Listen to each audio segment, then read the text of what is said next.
Hey everybody, welcome to Colloquium. This is Evan here. And it's your boy Myles. Okay, and we are back with another episode, and we definitely appreciate you guys for joining us. So we are going to touch on a couple of things. I'll actually let Myles jump into that first. All right, y'all. So I actually just recently went to a training. And so the training was about on leadership and, within the community and stuff of that sort. So definitely trying to make the best impression and understanding in regards to that. So let's go there. So one of the things that I crossed or that I learned while I was in this training, and it spoke on more about internalized oppression. And so when talking about it, it really got some gears going in terms of how much that plays into my life, and or definitely had a grip on it at a point. And it was so much so in regards to the things that I believed about myself based on the things that I was taught, I guess, and that was the understanding, the belief that I had about myself as a person. And it was so, for instance, that the way that I speak at times, to speak proper, I was speaking white. Right. That is a form of oppression, to think of yourself that, hey, this is not the way that I'm supposed to speak. This is not how I'm supposed to carry myself. And that there's another group that controls that narrative. That's a form of oppression, y'all. And so just going into that, like, there are other forms that kind of, or subcategories that kind of falls under internalized oppression. So when it comes down to it, you have internalized racism, you have internalized homophobia, and then internalized sexism. And so let's look at it in terms of this. Like, when it comes down to racism, everybody, you hear about it, we understand what that is. You don't have to think too deep about it. But right. The way in which that shows up in us is things like skin whitening and lightening up your skin. Why do you feel that the color of your skin is a problem or an issue, or it's not beautiful? Right, like, right. And that's an example of internalized racism. Okay. And we don't think about it. We think like, this is how much so we don't think about it. We're so used to what the standard has been, projected into us, that we feel like that's something we have to do to get to that. We have to do this. Right. And it's kind of crazy because just to kind of throw out an example of like internalized racism, I guess that I have done to myself or in the past. So, for example, I would, like, when I would walk by and I would see maybe like white people, I would, and it's something that I naturally do anyway. I do like to speak to anybody, but I try to, I guess when it came to white people, I would make maybe more of an effort than I would do today. I'll put it that way, to like show them that I'm smiling, and I felt like over time I just started to really ask myself why I would do that, and ultimately it just came down to me it was kind of disappointing, but I had got to be real with myself. It was kind of me trying to, in a way, separate myself from other black people, which I feel is just very problematic. So in regards to like smiling at them, showing them that I am a good nigga and I'm not one of these other niggas out here, and again, this is fucked up to say it like that, but it's as real as I could be right now. But that I just kind of want to throw that out there as an example of the internalized racism. Actually, I could have said it better myself. Right. And so, okay, we definitely just wrapped up a good part of internalized racism. So moving on to the next, internalized homophobia. And so one of the things I could just say just right now that we really don't think about it, we don't put too much thought into it, and I have to say it, the masculine feminine thing. Who told any of us what was supposed to be or what the norm was in regards to that? That came from somewhere. And we've let that be one of those internal things. People feel shameful to be feminine. Why is that? Who told us that? That's something that we've got from somewhere, and it's an internal thing. And it is something that just keeps going from, you know, one to the next, and we aren't the ones that put it in place. That's true. I feel like it's a little bit reading ahead here, but in regard to where that might come from, in regard to, you know, like it being a negative thing in the gay community to be seen as feminine, I think that actually comes from us viewing women as like the lesser being. So we definitely already mirror, you know, that I guess heteronormative kind of picture or structure when it comes to how you have to either be masculine or feminine in a relationship. You can't just be who you want to be. So that definitely has us going at each other and being like, oh, why you basically a faggot? I'm sitting here using the word that was designed to make me feel bad to make you feel bad when we are the same. It don't make no sense. So it's just And in the one thing that we don't realize in terms of this one in particular, especially for our youth, the ones that are coming up, you know, in, you know, this new world, that alone, already dealing with internalized homophobia and, you know, and stuff of that sort, already brings about its own guilt and shame. And unfortunately, it leads to increased anxiety, depression, and suicides. And it's, you know, it's so disheartening to, you know, lose someone who was so torn apart about themselves and feeling that they're less than, or they don't deserve to be here based on their orientation, who they love and who they're attracted to, which is no one else's business. It should be nothing to no one. It actually should be a thing to where it's like, you know what, clap and good for you. You know what I'm saying? Right. And I think like this monster has like a lot of arms, if you will. I think I might have just made that metaphor up, but just another way that you can think about that in regard to internalized homophobia. You know, there's I guess an internal narrative that a person can have with themselves over so many years, basically your whole entire life, i.e. a black male, that would make you hate yourself for being who you are, i.e. a gay man. So that's going to make you, in some people's cases, become either like a DL guy who, I mean, I'm not saying there's anything wrong with being DL, you know, come out if it's safe for you. But I feel like if you are a DL individual, as some people might, you know, view them in the gay community, they are the ones who are like, oh, I'm DL and, you know, don't fuck with me on that gay shit unless I'm fucking with you on that gay shit. So, you know, that's just another way to kind of look at how that internalized homophobia can just kind of eat away at a person and be, you know, toxic and spread that negativity out into the community and kind of perpetuate that whole negative aspect of it. Yeah. You definitely said it with that. And we have to understand that this all comes from the fact that we are taking what was predominantly the dominant heterosexual norms and putting it into our way, or not our way, but you know what I'm saying, in our. Which is honestly, and not to even try to, we have to view we have to use something as an example. And all we really typically have, those of us who are lucky, is that 2-parent household, and that's going to be for a lot of us a male and a female. Yeah. So it's not bad to kind of use that as an example, but I think that we just have to realize that it's okay to find our own way, and true. we just kind of need to get to that. Yeah, that's true. So now we have internalized sexism.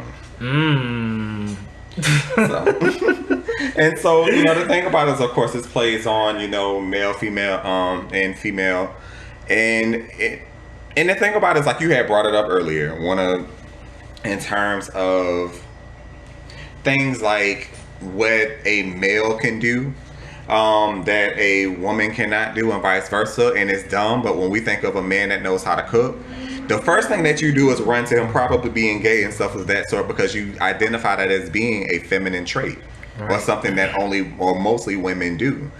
But we have to understand that that's an internalized form of sexism that we don't really think about. Right. Is just a side question? Is it masculine to barbecue?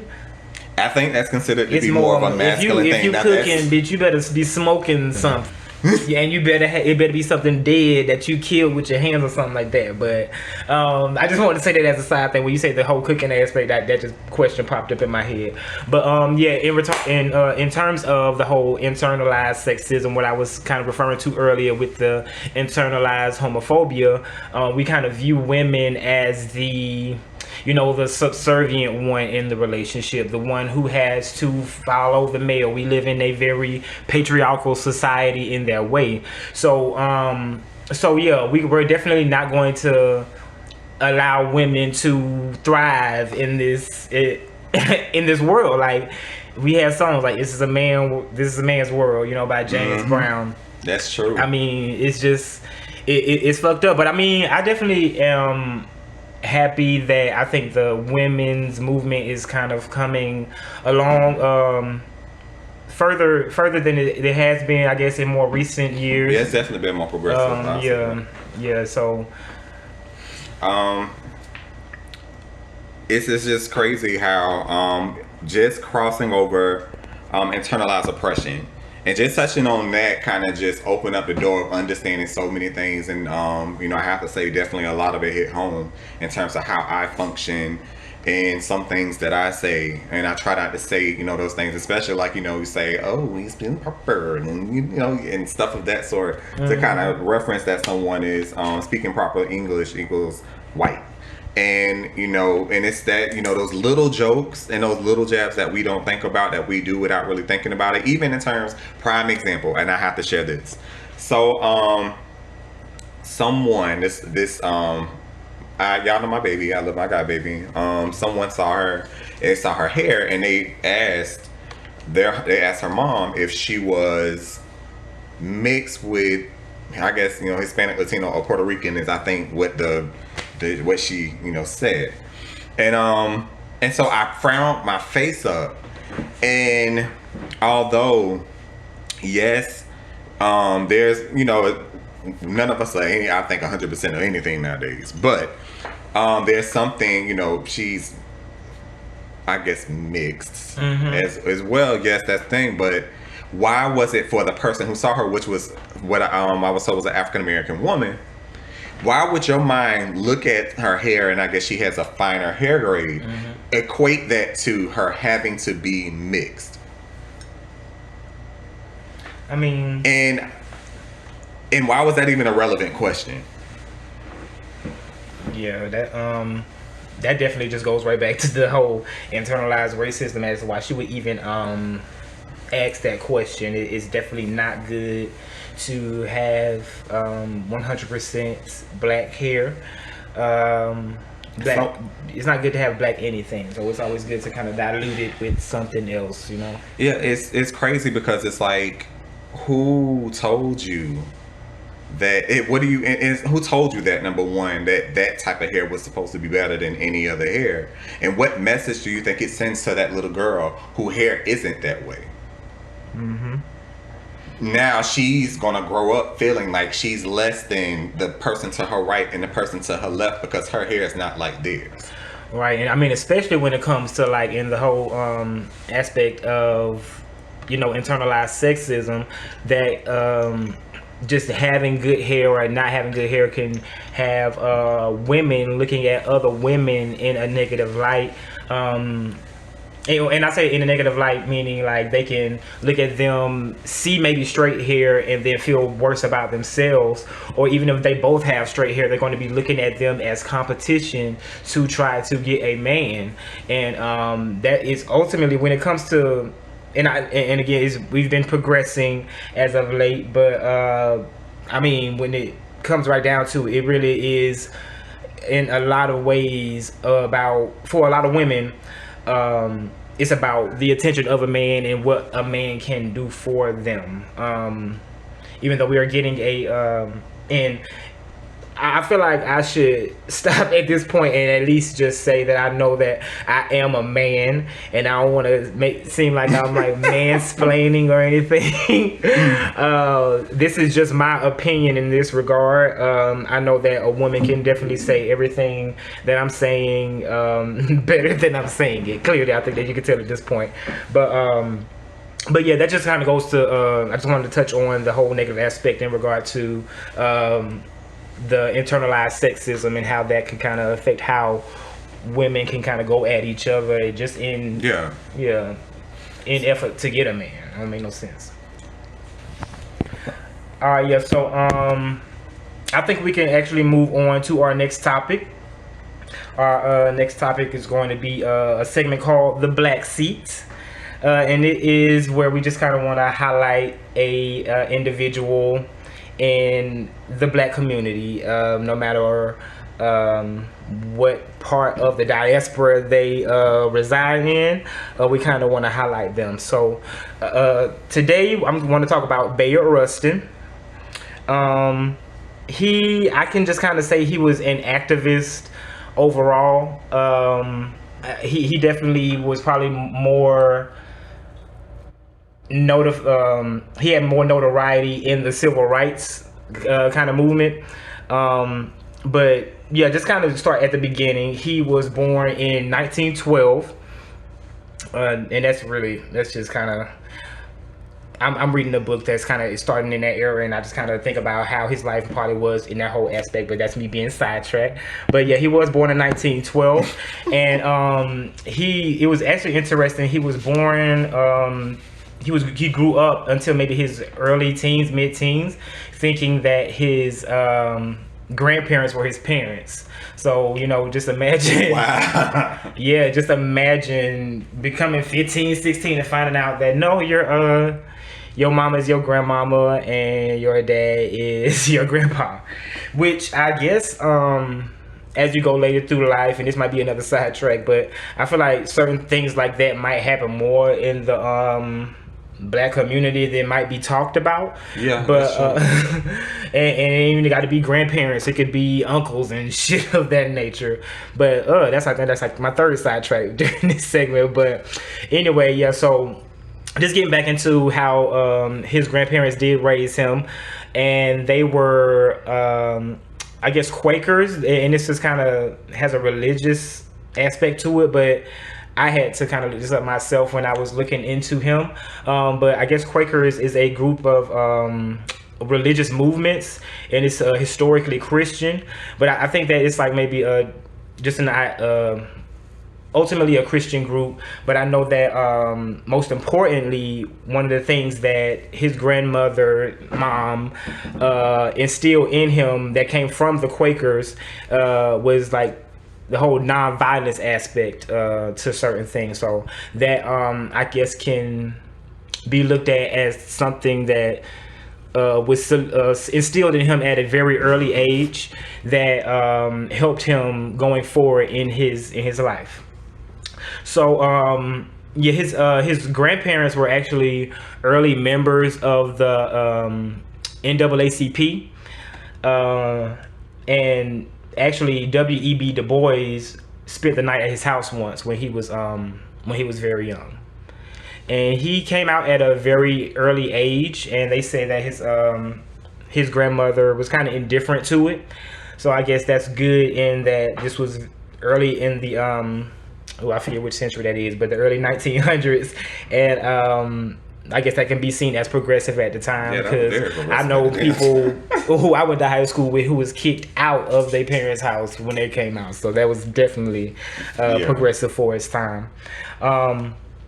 So I guess around the 1930s. Did you know any of that about Bayard Rustin before I go on? No, I did not. See, I am such a bad gay at times. No, I mean, before you go on, I think that I like to say that Bayard Rustin, and it may be Bayard, but I do know it's Rustin is the last name, but I like to call him my like favorite piece of like hidden Black history, because he definitely was influential in all of our lives today, and you don't even know about him for certain reasons that we'll get into. Well, but, you said you ain't know nothing about him, but the thing is, I heard about him, like, and that's the thing. Well, I didn't know, but I didn't just go that deep into knowing more about him, which is the unfortunate part.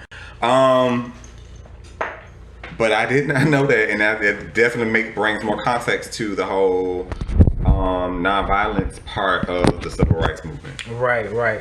And you say you feel bad about it, but it's nothing to feel bad about, because when it comes to a lot of our history, it has been intentionally buried. So the fact that you can't find it, I mean, you damn near can't find a lot of this stuff we'll never find. So it's nothing to feel bad about. It's just once we do get the information, it's best to kind of spread it along as much as we can to make sure that we have control on narrative. So yeah, just to kind of continue, as he continue on his life, he in the 1930s,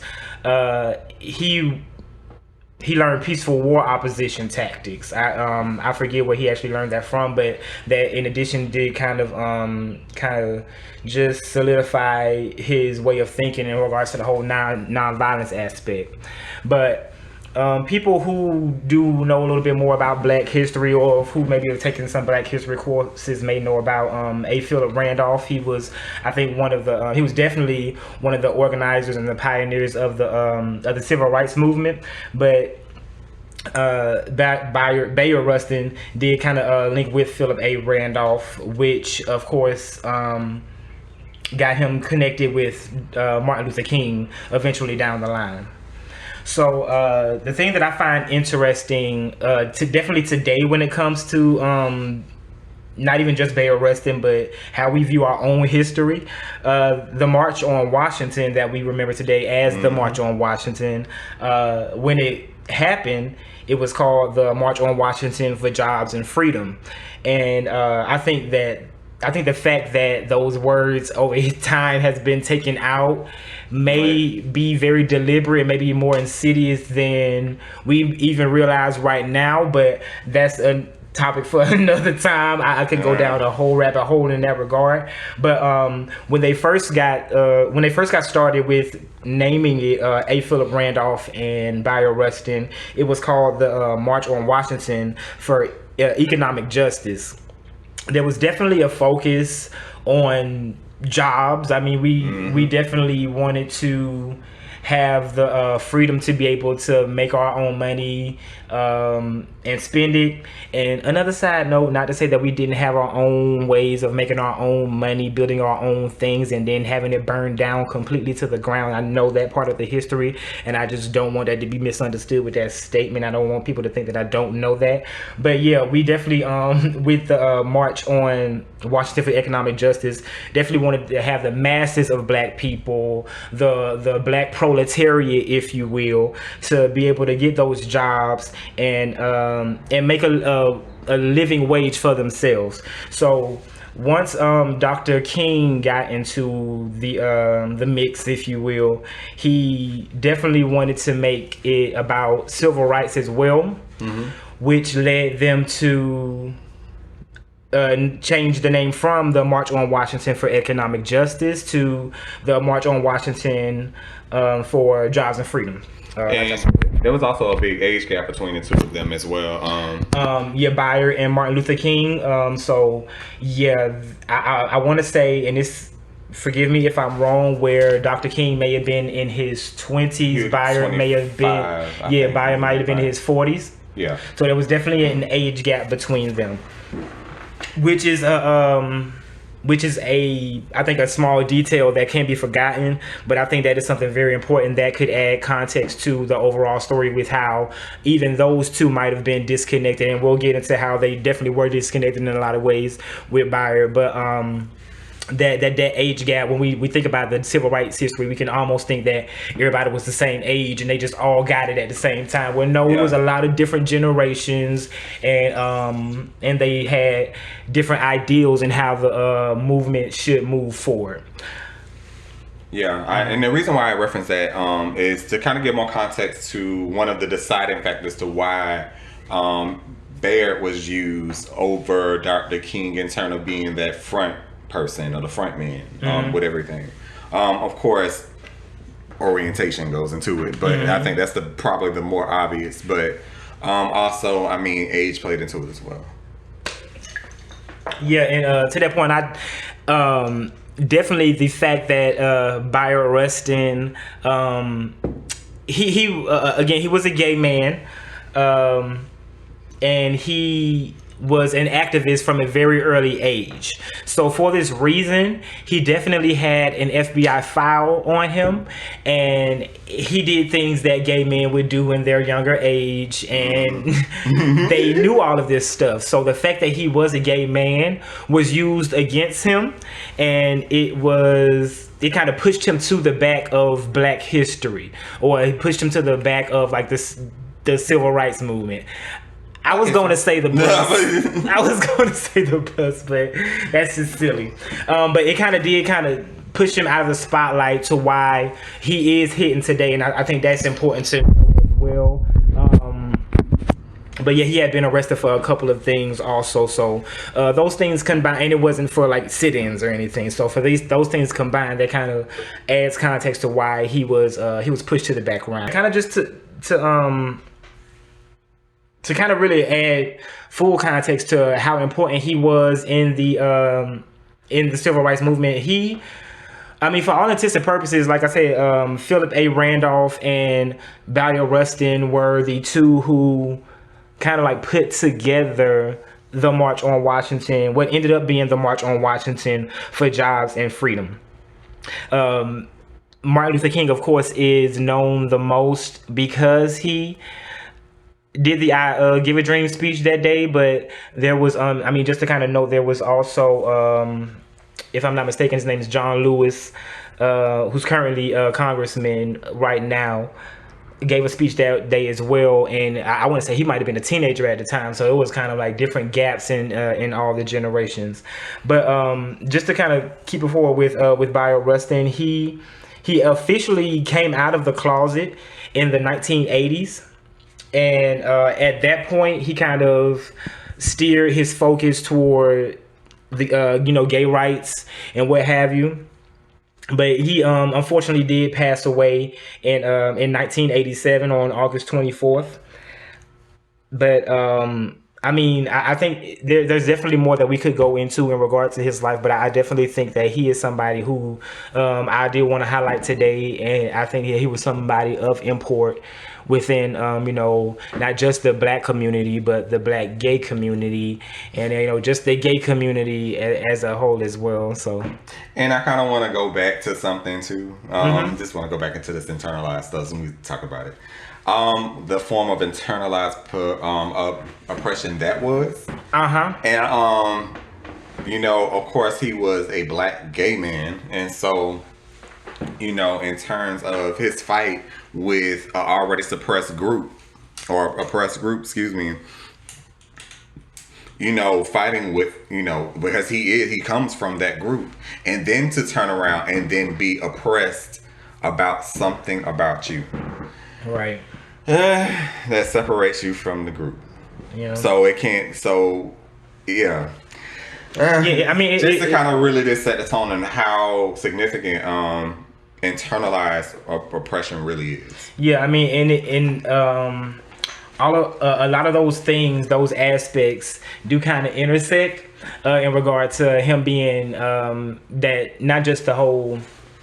I don't want to call a lot of those things internalized, but there's definitely a lot of homophobia going on there, and just the fact that he might have been really flamboyant, because he did have a more flamboyant voice, if I can say in that way, that also could have kind of gone into reasons why they kind of pushed him to the back as well.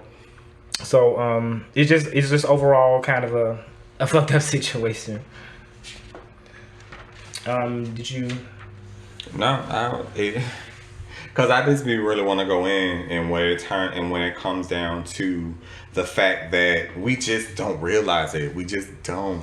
And the fact that, you know, maybe he might have been a more of a flamboyant individual or something of that sort, but that was who he was. Does that take away from the fact that he actually had a message that was worth hearing, or that was just as valid? That had absolutely nothing to do with the work that this man was doing and where he was trying to take us to as a people or as a group. I kind of touched on it at the beginning, but you know, the whole nonviolent aspect to things is kind of I want to say, as the civil rights movement kind of went forward, of course, Bayard Rustin did kind of contribute to that whole aspect and how they should move forward in regard to the whole nonviolent aspect to the civil rights movement.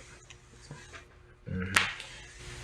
So yeah, again, I kind of just want to touch on Bayard Rustin and make sure that he isn't forgotten, you know, by anybody. Maybe he's definitely being introduced to a lot of people. Me. Yeah, in that regard. So yeah. So I think we can definitely move on to the next segment here. And this segment is called Get Read. And in this, I think that, well, I'm ultimately just going to be highlighting some books I think that should get read. So I know that when you ever have a get read, it's probably going to come from Evan. Because once again, we're going to go back to video 1. I don't read. You can, and I just want y'all to know that there are audiobooks as well. Some of these books are movies. Get it how you can. Get the information in whichever medium you can get it. All right, so the book that I think should get read today kind of, I think, touches on a lot of the things that we've been talking about today in some way. This book is called The Origin of Others by Toni Morrison.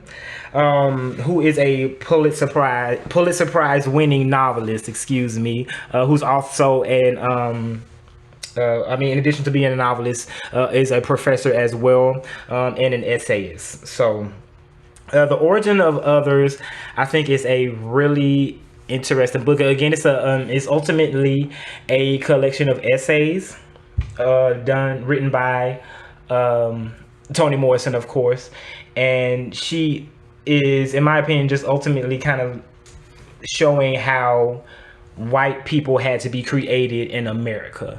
And what I mean when I say that is she's kind of looking how books were written in the past and showing how literature and things of that nature were kind of used to mold white people and creating a separation between white and black people so they can do what they did in America, basically. There's about 6 different chapters, and I hope I'm not confusing anybody with that. Did that even sound right to you? Did that sound fine to you? Just a brief synopsis. All right, but it is broken down into 6 different, what I assume to be 6 different essays, which come off as 6 different chapters in the book. Just to kind of name them off rapid fire, there's Romancing Slavery is number 1. Number 2's Being or Becoming the Stranger. 3 is The Color Fetish. 4, Configurations of Blackness. 5, Narrating the Other. And 6 is The Foreigner's Home. So again, just overviewing everything. I'm not going to go through it chapter by chapter, of course. But I think that when it comes to like just Romancing Slavery, I just touched on a couple of them. Like she talks about how whites made themselves to believe that black people love slavery, and that's right at the beginning. So it's like you already doing this very fucked up thing, to be crass. You're doing this very fucked up thing, and you're trying to create this narrative within yourself to not only justify it, but make sure that it stays in place in perpetuity, so not only you can benefit from it, but your future generations. You know, it's kind of messed up in that sense. I don't know if you have anything to say on it at that point, or I think you might have read the inside cover of the of the book. That's probably as much as I got. I got that. But there were a couple things that definitely caught my attention in terms of doing that much, I must say. But the whole concept of others, and that goes into, you know, the title. When you think about things and your mind just really explodes at the fact that when you hear the word other, how does that make you feel? Especially as it pertains to race. Usually not, you don't look at the other as being anything of true significance or something that should be respected, or it is almost like it denotes it in a sense. Yeah. And that's kind of crazy that we really don't really think about those things when we look at each other in terms of race. How we look at those different race lines, and if somebody is this, how do we think about it? Usually when someone, I've had the pleasure of working with many individuals in some work that I've done, and when I have to get to demographics and I'm asking about race and ethnicity, it's so funny to see how someone answers that question in terms of white or Caucasian. And how sometimes there's nothing else to say after I've said, like, there's nothing else to break down. You just need to know this. Right, and that just to touch on that definitely comes with how she kind of touches on that in the book, and how that narrative has been created and how it's evolved over time. Is because, of course, you know, in the 1800s, nobody was white. Everybody was, you know, a descendant of somewhere else. So Italian, exactly. Irish, yeah. So she kind of shows the inception of how white people were created in talking about how the literature of the time created this narrative of the other, like a separation between, and it was definitely a separation between black people and white people, and she kind of shows examples of the literature of the time. I know I can only think of Uncle Tom's Cabin as a book that she shows of the time that kind of illustrated the other, basically. So yeah, so she kind of also in this book, The Origin of Others, she goes on to show how she, in her own books, she tries to subvert that whole narrative in the other. And I wrote none of these down. The Bluest Eye, Beloved, other books that she's written. She's kind of tried to change the way that people think, or when it comes to kind of go a little bit deeper into it, how she shows that they made the other in the 1800s.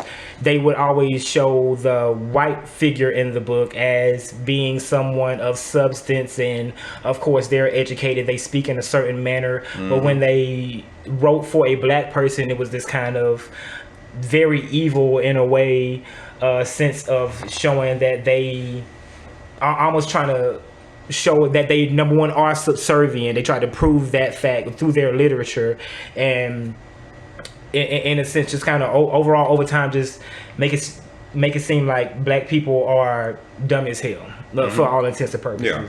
So she just tries to show how she again tried to subvert that whole narrative in her own books going forward. So I don't know if you had anything else to say about that before I jumped in. I know I kind of interrupted you. No. You took it in the right direction, so I have no objection. Okay, so also in the a little bit later in the book, she definitely talks about how the not only, you know, in the past they were trying to create the other in separating black and white people. They ultimately created white people in general. With the same type of language in the you know, writing books, and even in newspapers, and even in, you know, I was gonna say newspaper clippings, but you know, like the little cartoons that are in books. They try to just show even pictures that would perpetuate that narrative that the black people is just this subservient group, this people who should be controlled. And how and later in the book she shows how all white people ultimately became that from being, you know, the Italians and Irish and Greek, Polish, everybody, how it kind of just amalgamated to become just white nowadays, which is I think where we come from. Like, Africa is a continent, it's not a country, right?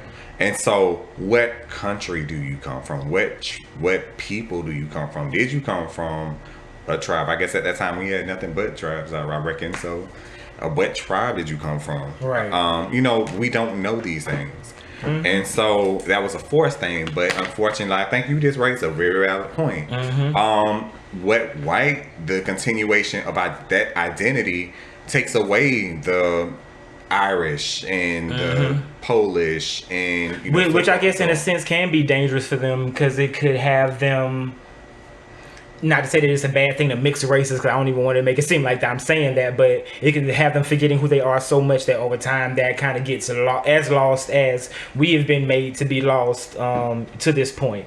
So and it's definitely dangerous to us if they subscribe to that notion, because if they do forget who they are, then if they're white in America, then they're going to just, of course, latch on to that, and that can be dangerous to us because they can do, you know, little microaggressions, which is what's really I think the most dangerous thing to black people, because it's not just of course we are definitely being killed, have our throat slits in gas stations just because our music loud, just having all this crazy stuff happen to us, but it's a little stuff that happens to us too that kind of just makes us not have a job opportunity or other things like that kind of makes us be not as successful as we can be, which could hurt generations down the line. So it's just kind of messed up all over the line, but we can definitely go deeper into that. But I just kind of want to highlight the Toni Morrison book, The Origin of Others. I think that it's a great read.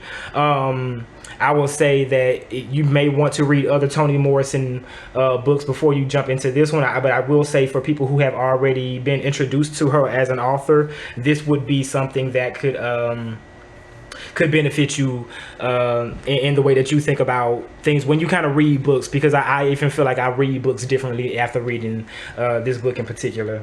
But I think I just kind of want to close it out with that. I think if you, Myles, if you had any other kind of closing arguments on maybe the overall topic that we have here, or anything else that you want to touch on. No, but the thing is I have to say is that it seemed like everything kind of like definitely kept tapping back to understanding, like, you know, internalized oppression and all throughout, and how it's all connected and how it's vibrated, you know, throughout so many of the issues that even plague us to this day. Mm-hmm. You know, how they played in the past, and definitely, you know, looking at how they play out today. And so my hope in the whole conversation and discussion of that is that, you know, we all, and I'm not saying this as, you know, one group or another, but that we all, you know, take the opportunity to examine ourselves and kind of check ourselves and have better understanding on, you know, who we are and why we respond to certain tapes that play in our head day in and day out. Mm-hmm. And challenge ourselves to not, you know, just follow down the narrow path that, you know, most are taking, and start challenging yourself. Right. Something I learned from Queen Tyra Banks. I used to watch a lot of America's Next Top Model when I was younger, but one thing that I did take from that, I like to take a lot of bits of good information from different places. But one thing I remember, I forget which cycle this was, but she said that you know, when you throw those daggers out to try to, like, you know, be negative towards somebody, you just gotta, like, pull them back and just kind of, like, you know, not do that. I didn't do it as good as the Queen, but it was a good message. I definitely try to make sure that I am not being negative towards anybody, because number one, I don't want to be negative. That's just not, you know, my steez, to borrow a word from the 90s. But I definitely don't want to oppress anybody, because I know I know how it can feel to be oppressed, and I wouldn't want to make anybody feel that way myself. So I just of course would, you know, hope that everybody else out there could do the same. Just try to make sure that you aren't, you know, perpetuating any negative stereotypes, or just overall aren't putting negative energy out into the world, because it's gonna come back to you, and it's on you after that. And it's a, I was gonna say it's above me, but it is. That's where it's at. So, Myles, you have any other last words or anything? No, I don't. I've ran it. I've been on my soapbox. So I'm good. All right, cool. Well, I definitely appreciate you guys for joining us, if y'all made it to this point in the Colloquium, and we'll see y'all next episode.